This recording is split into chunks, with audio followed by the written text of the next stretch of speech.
Sanibona noyingane zokwethu angibekele phinde futhi ke nginamukele kuyona i-channel ehamba phambili. Mina lami igama ngumfeza Kuntuthu ngakhuma lo elast bona amagomede. Ngizophinde ngicela ingane zakwethu ukuthi mangabe usemosha kuleli khasi wenze okufanele uyasubscribe bese uyangilandela ey'nkundleni zokuxhumana kanjalo ke ngokuhlukahlukana kwazo ku-Facebook @mfezeko elast bona amagomede, ku-TikTok @mfezeko made bese kuthi ku-Instagram @mfezeko_162. Wey'ngane zakwethu unkosikazi kaNgizwe uMakhuzwayo laphana kuthelekene-ke lowayomsakazi kwi-Roots laphana wayesebenza-ke naye uMacingwane ongusungu-president of the Bhinqa Nation laphana-ke ukuyobabaza-ke umonakalo owenzeke emzini kamakoti omncane uMamthimkhulu Floda laphana-ke ngane zakwethu. Kube intokozo enkulu-ke kubantu nje kade behlangene laphana-ke laphana ukuyoduduza okanye ukubona umonakalo, ukwazi-ke ukuthi bapholise amanxeba laphana ngokulahlekelwa izinto beziphakathi kulendlu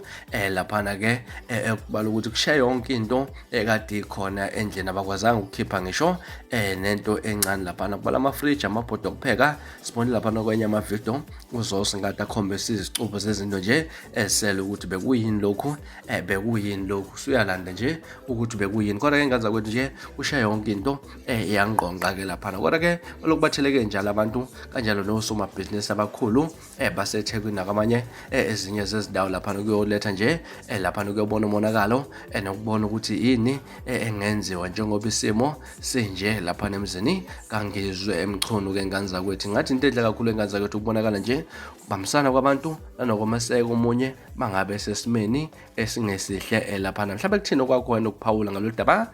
Hlala comment section ke ngizwe ukuthi luthini lwakho ngalolu daba. Ngilasibona mina sengiphuma njani ngane kwethu-ke, kodwa ngithembisa ukuthi ngiyabuya futhi nezinye izindaba ezilandelakho kwividiyo elandelayo kwakho. Ukusubscribe niziphathe kahle, ibe nosuku olumnandi. Inkosi, thela umusa, thanda kakhulu.